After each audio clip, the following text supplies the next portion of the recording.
É possível viver bem com a diabetes tipo 1? Você já parou para pensar em como é a vida de quem tem diabetes tipo 1? Quais as dificuldades no tratamento? Afinal de contas, pode comer de tudo? Então se liga no episódio de hoje do Acolhe. Toca a vinheta!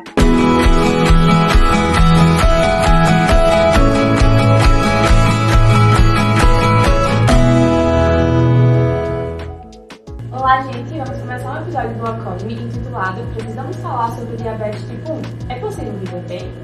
E hoje, para entrevistadas, a gente vai ter o Paulo, que é uma pessoa que convive com diabetes tipo 1, e a nutricionista Larissa. Vou falar um pouquinho sobre o currículo dela. É graduada aqui em nutrição pela Universidade Federal de Alagoas, fez o seu mestrado e especialização em gastroenterologia pediátrica para nutricionistas na Unifesp. Também fez o curso de educação em diabetes para profissionais de saúde do projeto Educando Educadores, além de ter participado do 38º acampamento de férias educativo para jovens com diabetes tipo 1 em 2018. Também é nutricionista aqui no HU, né? Sim, eu atendo no ambulatório e na enfermaria pacientes com diabetes. Certo. Então, Larissa, fala um pouquinho pra gente o que é o diabetes tipo 1. Qual a diferença para o diabetes tipo 2 e quais os principais sintomas?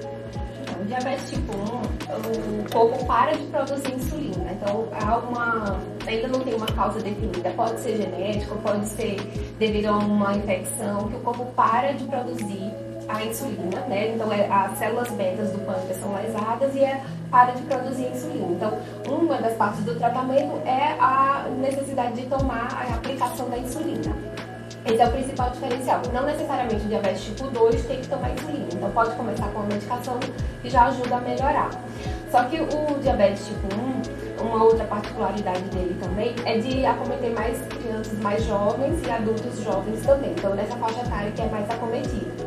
E aí surgem os sintomas, né? A criança ou o adolescente começa a sentir mais sede, a beber mais água, a fazer mais xixi, a comer, a não ganhar peso. Então os pais começam a notar esses sintomas, mas não associam que é o diabetes. Já o diabetes tipo 2, os sintomas também são semelhantes. Mas, no caso do diabetes tipo 2, é uma consequência de uma vida não tão legal, né? De um estilo de vida não muito legal, com uma alimentação não tão saudável, o excesso de peso vem junto também e acaba levando à resistência à insulina. Então, o corpo continua produzindo insulina, mas não consegue usar aquela insulina. Então, sobrecarrega o pâncreas nesse sentido.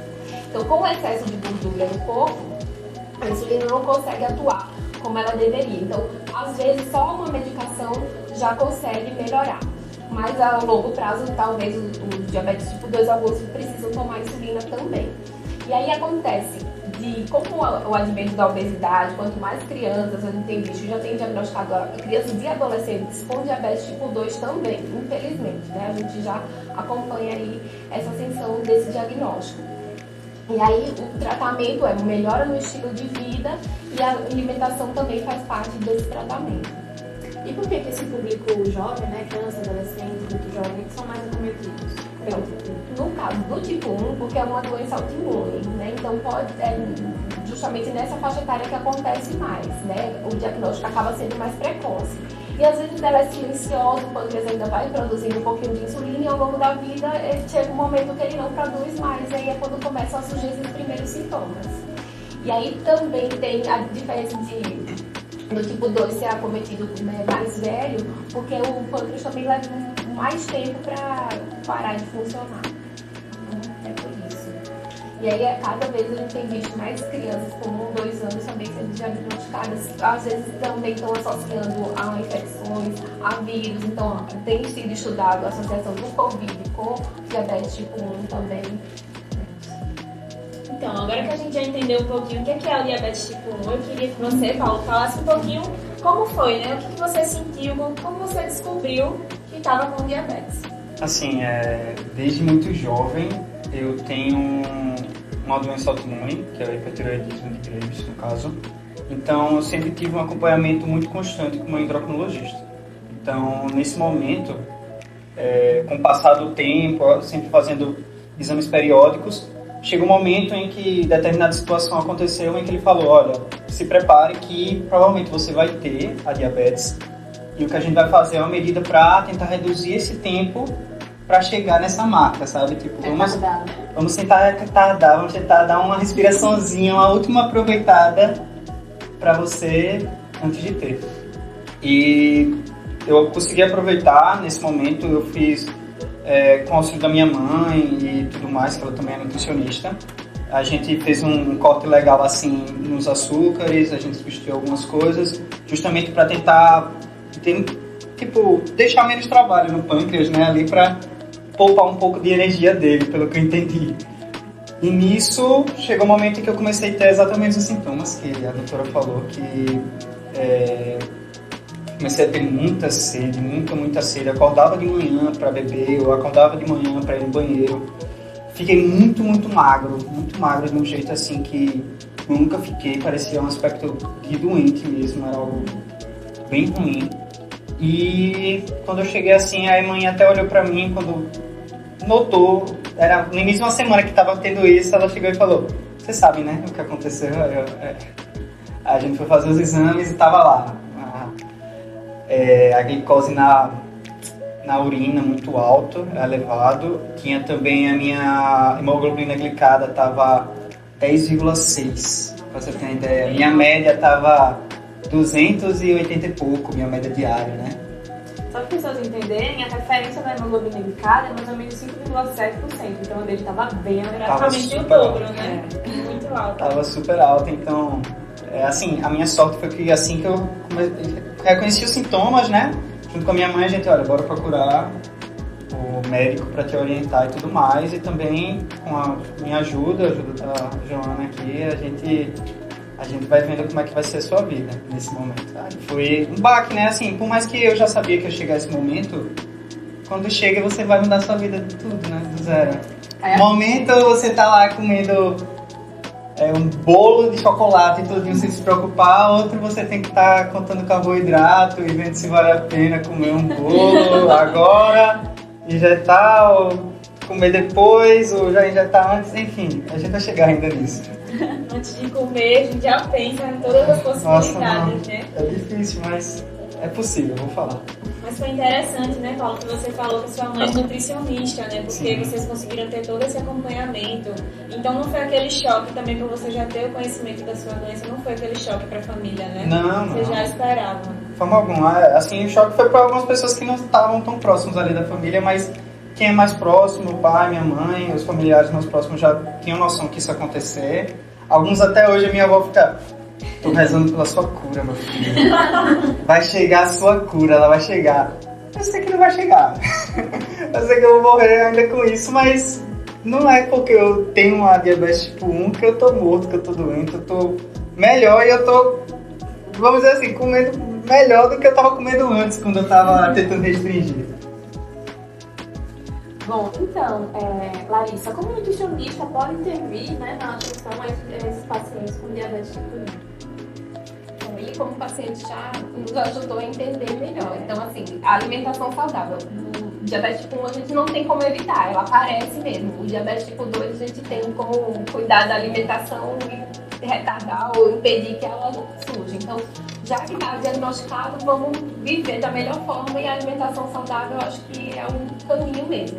Ele já adiantou, existe a contagem de carboidrato mesmo, que a gente tem como ajustar melhor a alimentação junto com a quantidade de insulina que ele vai tomar, para a gente fazer da melhor forma.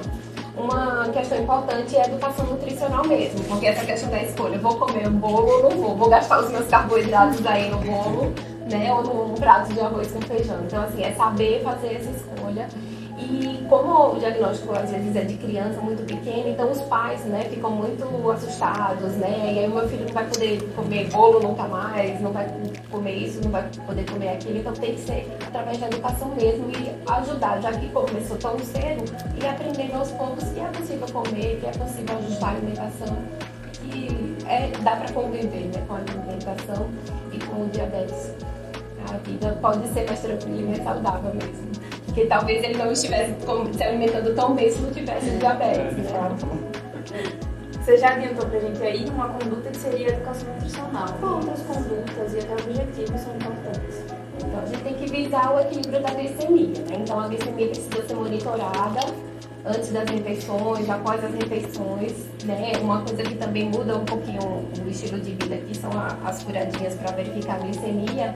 E aí, o controle dessa glicemia a longo prazo vai impedir o surgimento de outras doenças. Uma glicemia elevada pode levar a retinopatia diabética, a nefropatia diabética, porque o excesso de glicose pode, né, levar a essas doenças também, não é só no diabetes tipo 2 que acontece.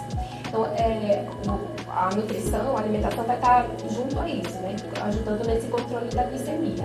Então, a educação nutricional, ajustar com os pais também o que, é que a criança vai comer aos poucos e para quando ele chegar na idade mais adolescente, de adulto, ele continuar também seguindo essas orientações também, que é muito importante. Isso, o autocuidado, a gente tenta promover bastante o autocuidado, né? O quanto antes a criança aprende a aplicar a insulina, aprende a verificar, a controlar, a monitorar a glicemia, é melhor para ela porque ela vai conviver com isso a longo prazo mesmo, e aí quanto mais cedo, melhor. Muitas pessoas acreditam que quem vive, né, com diabetes precisa fazer muita restrição e tal. Então conta pra gente assim, o que é que de fato precisa de ser restringido, o que é tabu. Como a gente trabalha com essa faixa etária mais novinha, de crianças e adolescentes, eu evito falar, eu evito proibir, mas eles já chegam para o atendimento com muitos mitos, né, com muitos... chegam dizendo muitos casos que eu atendo. Então, não pode comer melancia, não coisas pontuais, não pode mais comer cuscuz. Então, são alimentos que a gente viu que não é bem por aí. Mas porque a gente associa o excesso de carboidrato, o excesso de massa, que não pode comer. E realmente, alguns alimentos a gente observa que uns ou outros aumentam mais a glicemia. Mas não necessariamente é que nunca mais vai poder comer. Então, dá para fazer alguns ajustes, comer junto com uma fonte de proteína, com uma fonte de gordura, que a gente consegue equilibrar melhor essa glicemia. Então, tem a história do pão dormido também, comer o pão no outro dia.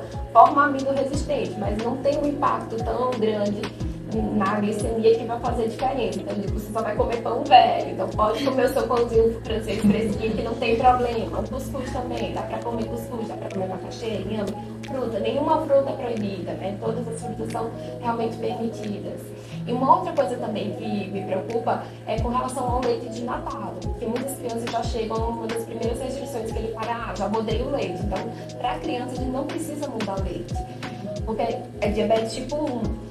A gente vê muito adultos com tipo 2 que muda para leite desnatável, substituição ao leite integral, porque foi uma vida de alimentação, né, e desregrada, com excesso de gordura, com excesso de açúcares, e aí a diabetes não vem sozinha, ela traz a obesidade, a dislipidemia também, e aí uma das condutas seria essa mudança do tipo de leite. Mas para a criança, a gente não é uma causa que vai levar a agravar o diabetes, então eles podem continuar tomando leite integral mesmo.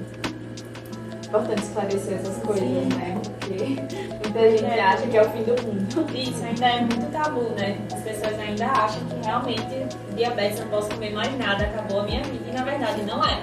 Inclusive, Paulo, queria que você falasse um pouquinho sobre, né? Como é que você está vivendo, como é que está sendo o seu tratamento, quais foram as mudanças no seu estilo de vida, assim, que você pensou, poxa, eu tive que mudar isso por causa do diabetes? Assim, no início é algo assustador, de início, assim, algo assustador. Eu tinha muito medo de sair para comer, porque às vezes eu não tinha balança no lugar. Eu tinha medo de ir para algum lugar onde eu não pudesse botar aplicativo. Tem muitos aplicativos que ajudam a cortar os carboidratos, no caso. Eu tinha medo, minha definição é medo. Mas com o passar do tempo, eu fui me permitindo e me conhecendo. Eu acho, como a própria doutora disse, que tem coisas que a gente até desconfia que pode ou não pode. Por exemplo, o cuscuz é algo que eu me proíbo um pouco, porque eu não como um pouco de cuscuz, eu como uma cuscuzeira. E para um diabético comer a cuscuzeira, eu vou ter que injetar muitas dosagens e às vezes não bate, independente de eu pesar ou não bate. Então é algo que eu evito. Aí tem as táticas de, junto com a proteína, ou fazer junto com uma fibra, uma semente de chia, qualquer coisinha que ajude a diminuir o pico glicêmico, né?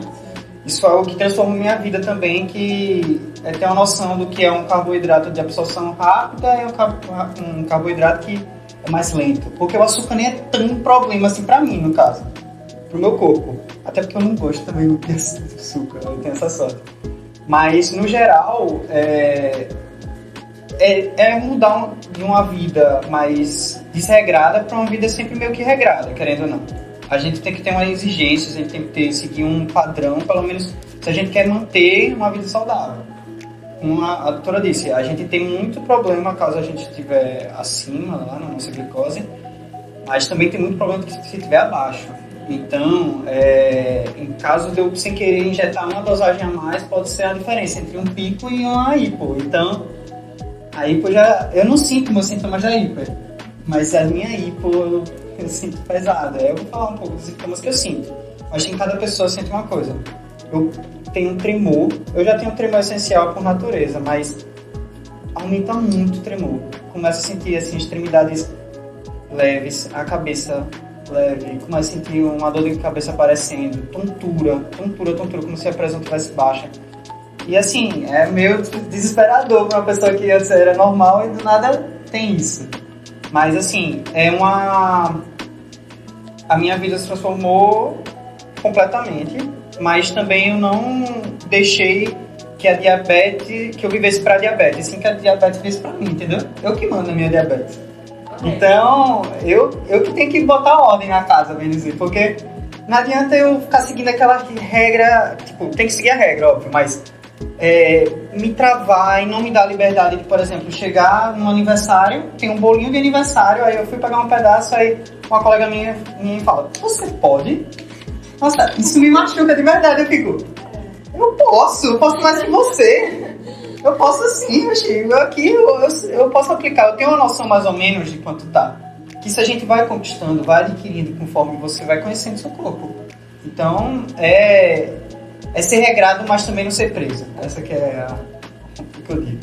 É essencial, né, ter esse pensamento, ter essa liberdade, essa independência mesmo, né, pra lidar com a doença. Porque é uma doença, mas você que manda nela, realmente. E dá um aspecto de vitória, não vou dizer não, porque assim, esse pedacinho de bolo, aí você fala, eu tenho umas 2 doses minhas.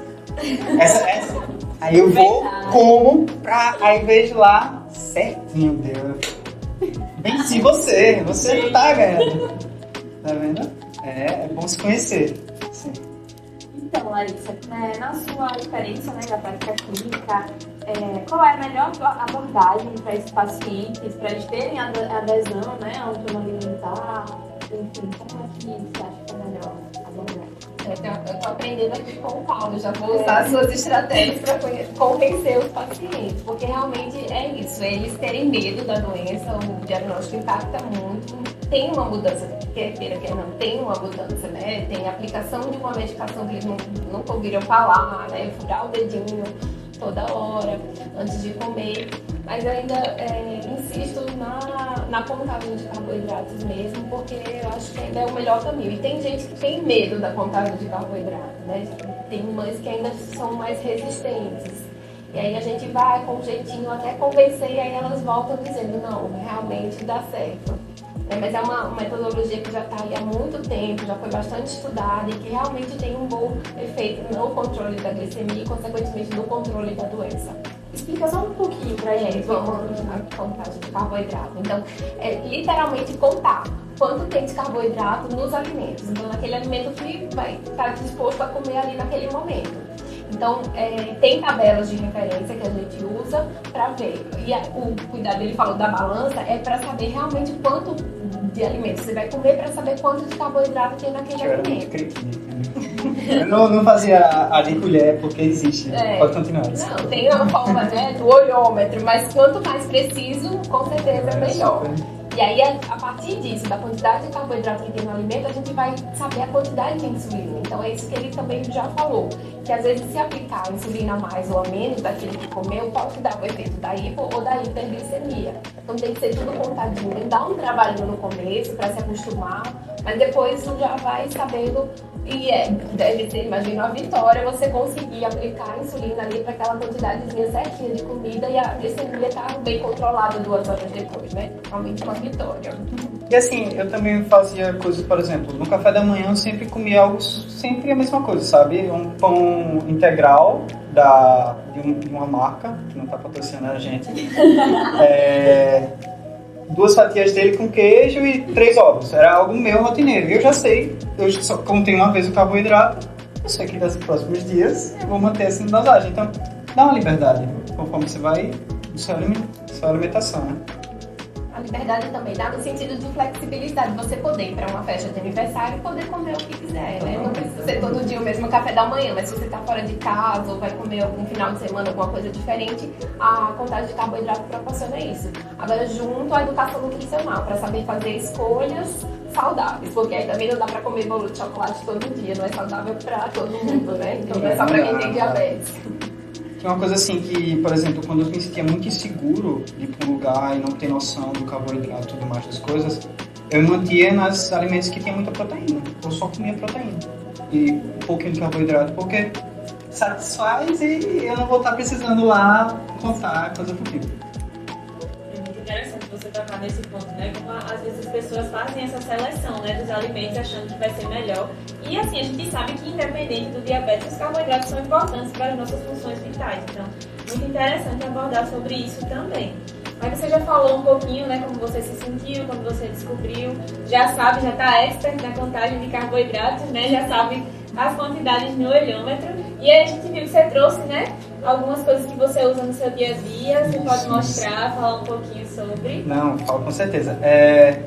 Só um toque também do carboidrato, da contagem, é bom sempre estar tendo o acompanhamento com o endocrinologista para ajustar a dosagem e com a nutricionista também, para ajustar, ver se você está contando certo e ver também com o endocrinologista que provavelmente eu vou ter que aumentar a minha dosagem, pelo que eu estou vendo nos dias que eu estou passando, sabe? Pelo que eu estou me conhecendo. Porque assim, às vezes a doença pode ter o dia de lua de mel. Né? Não, às vezes tem a lua de mel. Tem a fasezinha lá que tá tudo controlado. Tá tudo controlado e do nada precisa mais disso mesmo. destrói tudo. Mas um ponto aqui, ó, bora lá. Aqui é a minha insulina de longa duração. Todas as insulinas são fornecidas pelo governo. Então, eu tenho apoio do governo, o meu médico ele vai e passa a prescrição de quantas insulinas aproximadamente eu preciso para um mês. E eu recebo pelo governo as minhas insulinas. Aí tem a de longa duração, que eu injeto toda de manhã antes que eu acordo. E eu tenho a de rápida duração, que é antes de todo alimento. Então a de longa duração, a minha no caso, não é para repetir, porque depende de cada um, eu uso 14, eu aplico. E a de curta duração, no caso, depende da minha contagem de carboidrato. Aí ela tem um númerozinho onde eu vou poder girar e dizer a minha dosagem, quantas doses, quantos bolos eu vou botar, que é a nomenclatura certa. Ela é uma agulha super ultra fina, então não sente. Muita gente fala, você está sentindo? Você sente? Não sei o quê. Porque tem lugares onde a gente pode aplicar, né? Que é região abdominal, lateral de coxa, glúteos, tem aqui no braço. Então são regiões onde a gente consegue aplicar, então em qualquer lugar a gente pode botar. E é muito fino, não dói, não machuca, não atrapalha. No início, eu usava muito o glicosímetro, que eu não trouxe, infelizmente, mas essa é a caixa dele, inclusive. Essa é a caixa dele, que eu comprei. E esse meu, no caso, ele fazia um contato com um aplicativo que já botava, para você estar resistindo nesse aplicativo. Mas nem todo mundo tem acesso a isso, mas o glicosímetro é de extrema importância para o diabético, principalmente porque, como a doutora disse, que a gente tem que estar tendo um monitoramento do antes e do depois da alimentação. Isso é bastante fundamental para a gente ver se acertou ou errou, vamos dizer assim, né? Mas é essencial. E eu uso um dispositivo comigo que é um luxo. Eu digo como um luxo mesmo. Eu sou muito agraciado e feliz para os meus pais terem a condição de comprar, que se chama Libre, que é esse chipzinho daqui, ó. Ele se encontra assim, ele tá aqui no braço. Esse chip, ele dura 14 dias no meu corpo. Ele fica sempre íntima, fica no líquido intersticial, acho, né? Isso. Eu fiz as aulas, né? Fiz o dever de casa. Então ele sempre fica monitorando, apesar que ele não é tão preciso e nem tão imediato quanto o glicosímetro. O glicosímetro é padrão ouro. Porque mede no sangue, No né? sangue. O líquido intersticial é um pouquinho diferente. Isso. Mas pra gente já dá pra ter uma noção. Ajuda bastante. Então, hoje em dia eu não me furo tanto o dedo, porque eu tenho o benefício de ter esse Libre. Aí como funciona o Libre, no caso? Hoje tá um pouco alto, desculpa aí. Porque coisas influenciam também. Pode ser o nervosismo, a ansiedade, estresse, dá uma alta, né? Eu tenho um aplicativo do Livre, aí eu clico para escanear, boto meu celular aqui perto e ele vai falar, ó, tá 200, tô bem nervoso, tá alta. Então, assim, a minha média tá entre 70 e 180. Se eu mantenho entre 70 e 180, tá ótimo. Como eu uso o Livre já há muito tempo, eu consigo ter dados como, por exemplo, a minha hemoglobina glicada, que tá 6%. Melhorou bastante, né? Muito. Pois, porque dá uma pioradinha aí, porque às vezes tem outra coisa que acontece que é os burnouts. Isso é normal, né? Nessa faixa etária. Às vezes cansa, às vezes é exaustivo, mas a gente tem que lutar contra isso, porque é a nossa vida, né? Então, eu sou um pouco robótico, eu gosto de dizer, mas para um bem, né? É isso, mais ou menos. Perfeito. Então eu queria saber, assim, Paulo, quais são as principais dificuldades para você mesmo? Eu falo em questão de alimento. O que é muito difícil para você, ou já não está mais difícil pelo que você falou? Nossa, tem uns alimentos que... é muito difícil quando a gente, por exemplo, quando eu vou sair para tomar café da manhã, café da manhã sempre é quebrado, porque se você vai pros café da manhã de hotel, coisa assim, tem o quê? Pão de queijo. Pão de queijo, lá pra cima pão de queijo, aí eu como, aí eu fico preso na consciência, aí eu fico, meu Deus, será que eu apliquei certa a quantidade? Aí fica nesse negócio. Pão de queijo é complicado. Tapioca é complicado, mas tem mecanismos, né? Cuscuz é muito complicado. E uma coisa que eu sou viciado, que eu tô tentando tirar da minha vida, é a bolachinha que acompanha o café. Aquela bolachinha que é puro trigo e concentração de carboidrato ali, a bomba de carboidrato. Então eu como aquilo, não, eu como 4, não é possível, 4 é um pão francês, então eu fico pior ainda, porque deu uma alta. Eu vou parar. Aí eu fico assim... Né? Comer só 4, ninguém quer comer só 4. Come. Olha, com um cafezinho, vai comendo ali quando vê. Pra você ter ideia, às vezes é porque eu vejo no TikTok, eu gosto de acompanhar pessoas que têm. Eu amo ver pessoas que têm. Eu gosto de ver, você tem famosos que tem. O Nick Jonas tem.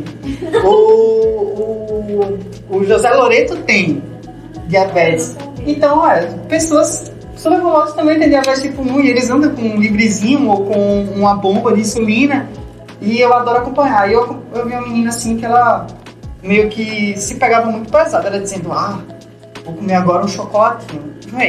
Uma barra de 20 gramas de cacau show é 10 gramas de carboidrato. 10 gramas de carboidrato não precisa nem injetar. Então a pessoa às vezes se pega tão pesado em umas coisas, acha que o chocolate vai ser mal. Você tem que estar olhando o rótulo, óbvio. Mas pra mim, eu sou muito viciado em massa, então às vezes dá uma pegada, mas assim, como eu disse, o meu melhor mecanismo e a minha maior encontro assim, de conselho que eu podia receber de um nutricionista é integrais. Porque eu amo coisas integrais, a minha sorte é essa, eu como de tudo. E integrais é perfeito porque dá saciedade, ao pico não tem, então... substituir coisas por integrais e tem coisa integral muito melhor do que o normal, pode ter certeza que encontra. Larissa, a gente do Paulo, né, acabou tocando em alguns pontos que eu acho importante esclarecer alguns conceitos, como essa questão dos carboidratos simples, carboidratos complexos, questão da carga glicêmica, o quanto isso impacta, né, na glicemia, explica um pouco pra gente. O Paulo está dando os melhores exemplos mesmo, né, de quanto... O importante é o paciente se conhecer, para saber o quanto que o alimento vai impactar na sua glicemia. Então, tem alguns alimentos que podem fazer a diferença para ele e para outros pacientes não. Então, às vezes, o conceito de índice glicêmico é mais centrado no alimento, do quanto aquele alimento vai aumentar a glicemia, né? E a carga glicêmica vai estar relacionado à quantidade de alimento que vai consumir, o quanto vai impactar a glicemia depois que o paciente consumir. Tá? Então, tem essa diferençazinha, mas que cada organismo pode responder de uma forma. Então, a contagem de carboidrato ainda eu acho que é o melhor caminho. E, sim, dos integrais. Então, o integral tem a questão da fibra, né, que ajuda a não aumentar tanto, então a fibra não é absorvida pelo organismo, então ajuda a metabolizar melhor essa glicose. E que mais você perguntou? Carboidratos simples. Sim, os carboidratos simples, porque eu acabei não falando, mas ele já falou, né, que não tem alimento proibido. Então pode ser consumido alimentos com açúcar, que é o carboidrato simples, que vai ser rapidamente absorvido. O que não pode é exagerar na quantidade e dar preferência aos complexos por isso, porque a absorção dele vai ser um pouco mais lenta. Então assim, um café com açúcar, um suco com açúcar, é possível, um bolo, é possível comer, né? Mas o que é que isso não se torne um hábito. E se for possível, ou tomar sem açúcar ou a adoção dos adoçantes mesmo, né? Com uma compensação de ter o sabor doce, mas não ter aquele pico de glicemia ali quando for consumir. Tem um negocinho que eu queria falar sobre a contagem de carboidratos, que eu aprendi, assim, eu queria muito aprender sozinho as coisas antes de perguntar pra minha mãe. Talvez foi um erro, mas aí eu ficava muito batendo na tecla porque nos aplicativos, quando você vai pesquisar, por exemplo, arroz 7 grãos da tal marca, o que tá lá, o que tá na embalagem desse arroz, é ele sem ser cozido. Aí o que é que minha mãe fazia? Aí ela contava, pesava o quanto ela ia botar do cru, fazia uma quantidade menor, né? Pesava a quantidade de água que ia botar para fazer o arroz. Aí, tipo, a gente fazia uma regra de 3 pra gente ter uma noção de quanto do cru equivale aproximadamente ao cozido. Porque quando a gente vai servir, a gente serve o cozido, a gente não serve o cru que tá no aplicativo ou que tá numa contagem. Então, é algo que às vezes a pessoa se pega muito, porque uma vez eu lembro de eu querer comer muito macarrão. Tava querendo muito comer um espaguetizão que minha mãe tinha feito. E ela, não, meu filho, eu te ajudo a contar, tudo bem. Aí o que acontece? Nisso, eu fui botar no aplicativo. Eu botei um prato legal e tava dando 10 bolos de... Pra mim, 10 é muito, tá? 10 é muito mesmo, é comer uma pizza inteira, 10. 10 bolos de macarrão. Aí eu comecei a chorar, fui chorar. Eu disse, véi, essa vida, não sei o quê. Aí depois eu me liguei, depois de um tempo, né? Eu não comi macarrão depois. Aí depois de um tempo eu comecei a sacar e me atentar a isso. Pra mim foi uma chavinha virada de chave. É uma dificuldade, né? Acho que é até uma coisa assim pensar, né? Aplicativos e tabelas que já tragam essas comidas como a gente come, né? Ninguém vai comer arroz, macarrão cru, né? Exato. A gente tem que ficar esperançoso, né? A gente já teve a mudança aí na rotulagem, já tá bem melhor. Quem sabe também as pessoas, as empresas já comecem a pensar nessas pessoas, né? Porque é muito importante saber os componentes do alimento cozido, cru, enfim, tudo isso impacta muito, né? Principalmente na vida de pessoas com refeições especiais. Então, alguém tem mais uma pergunta? Alguém quer esclarecer mais alguma coisa? Larissa, Paulo? Não, acho que é isso. A mensagem que eu tenho assim para todos os diabéticos e não diabéticos é que somos normais, não somos ninguém do outro mundo. Somos livres. Não fique triste, não se abale. Você é maior que essa doença, pode ter certeza que existem problemas bem maiores para resolver do que a diabetes. E é só contar direitinho os carboidratos, ter um auxílio do nutricionista, que vai dar tudo certo na sua vida. Então é isso. Então vamos acolher, né? Aproveitar aqui o título do nosso programa. Vamos acolher as pessoas com diabetes, né? Vamos fazer como a sua amiga, né? Botar o bedelho na comida dos outros. Eles vivem de uma forma normal e muito bem. Então não precisa ter pena, não precisa nada. Tá? Só acolher mesmo. Então, Larissa, muito obrigada pela sua participação, né? Teve um tempinho para vir aqui esclarecer, a gente fica muito grata. Igualmente, Paulo, por contar a sua história, se abrir, né? Falar coisas pessoais e das suas dificuldades, foi muito importante pra gente. Obrigado. Para todos vocês, né, que estão nos assistindo, que têm diabetes tipo 1 ou que conhecem pessoas que têm diabetes tipo 1 ou que possam estar suspeitando, né, de acordo com o que a gente conversou, procurem o tratamento. É possível viver, é possível ser feliz sim. Não é isso que vai impactar tão negativamente na sua vida. É isso, então compartilha aí com as pessoas que você acha que precisa receber essa mensagem, pessoas que têm, né, diabetes. E é isso, gente. Tchauzinho, até o próximo episódio. Tchau, tchau!